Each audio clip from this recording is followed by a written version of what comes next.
¿Alguna vez nos hemos detenido a pensar en cómo funciona realmente el universo? Por siglos, la idea era que todo ocurría en una especie de escenario fijo, inmutable. Pero a principios del siglo XX, una sola mente brillante llegó a poner todo eso patas arriba, mostrándolos una realidad mucho, pero mucho más extraña y flexible. Hoy vamos a hacer ese viaje, desde el cosmos rígido de Isaac Newton hasta el tejido dinámico de Albert Einstein. La pregunta que lo cambió absolutamente todo fue esta. ¿Y si el universo no es un escenario rígido, sino más bien como una malla flexible y dinámica? Esa es la idea central que separa dos eras completas de la física, y es justo lo que vamos a desentrañar. A ver, para entender la revolución, primero tenemos que entender el mundo que existía antes. Así que empecemos nuestro recorrido con ese universo ordenado y predecible que nos heredó el gran Sir Isaac Newton.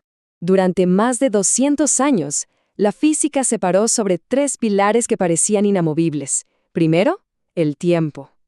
Imaginen un reloj universal que hacía tic-tac al mismo ritmo para todos, sin importar dónde estuvieran. Segundo, el espacio. Pensemos en él como una caja vacía, un teatro pasivo donde simplemente ocurrían las cosas. Y tercero, la gravedad, una fuerza misteriosa, invisible, que actuaba al instante a través de ese espacio.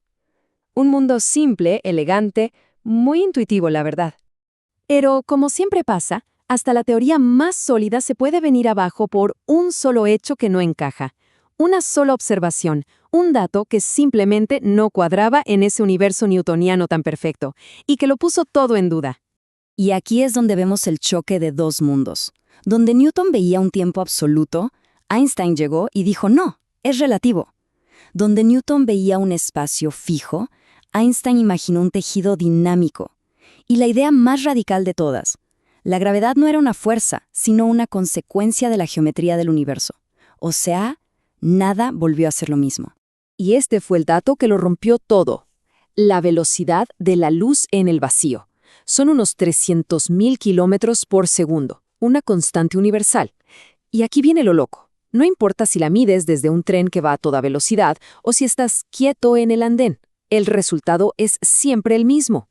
Esto creaba un problema lógico gigantesco, porque para que la velocidad de la luz nunca cambie, algo más tiene que cambiar. Y ese algo eran el propio espacio y el propio tiempo. Ok, vamos a meternos de lleno en esto. Si el espacio y el tiempo no son absolutos, entonces, ¿qué son? Bueno, pues Einstein nos dio una respuesta que cambió las reglas del juego. Son dos caras de la misma moneda. Y con ustedes, el concepto de espacio-tiempo. Ya no tenemos un espacio de 3 dimensiones por un lado y el tiempo por otro. No, ahora tenemos un único tejido de 4 dimensiones. El universo dejó de ser un escenario de madera para convertirse en una especie de cama elástica que se deforma y reacciona a todo lo que hay en ella. Y esta idea tiene consecuencias muy reales. La primera, la dilatación del tiempo por velocidad. O sea, cuanto más rápido te mueves, más lento pasa el tiempo para ti en comparación con alguien que está quieto. Y no, esto no es ciencia ficción. Los satélites del GPS van tan rápido que sus relojes se atrasarían si no los estuviéramos corrigiendo constantemente con las ecuaciones de Einstein. Sin relatividad, el GPS nos mandaría a cualquier otro lado en cuestión de minutos. Pero esperen, que la cosa se pone aún más interesante. No solo la velocidad afecta al tiempo, la masa también lo hace. Cerca de un objeto muy masivo, como un planeta, el tiempo pasa más lento. Esto se ha medido, ¿eh? Un reloj atómico en la cima de una montaña va literalmente más rápido que un reloj idéntico a nivel del mar. La gravedad curva el tiempo. Es una locura. Y así como el tiempo se estira, pues el espacio se contrae. Un objeto que viaje a velocidades cercanas a la de la luz, para un observador externo, se acorta físicamente en la dirección en la que se mueve. Y no es que parezca más corto, no es una ilusión óptica, es que la propia estructura del espacio se comprime para que la velocidad de la luz se mantenga constante para todos. Entonces, si ya entendimos que el espacio y el tiempo son flexibles, ¿qué pasa con la gravedad? ¿Qué pasó con esa fuerza instantánea de Newton? Bueno, aquí es donde llega la idea más profunda y elegante de Einstein. La gravedad no es una fuerza, repito, no es una fuerza. Es la curvatura del tejido del espacio-tiempo causada por la masa y la energía. Pensemos de nuevo en la cama elástica. Si ponemos una bola de boliche en el centro, la tela se hunde, ¿verdad? Bueno, esa bola es el Sol. La Tierra no es atraída por el Sol, simplemente está siguiendo la trayectoria más recta que puede en ese espacio-tiempo que el Sol ya curvó.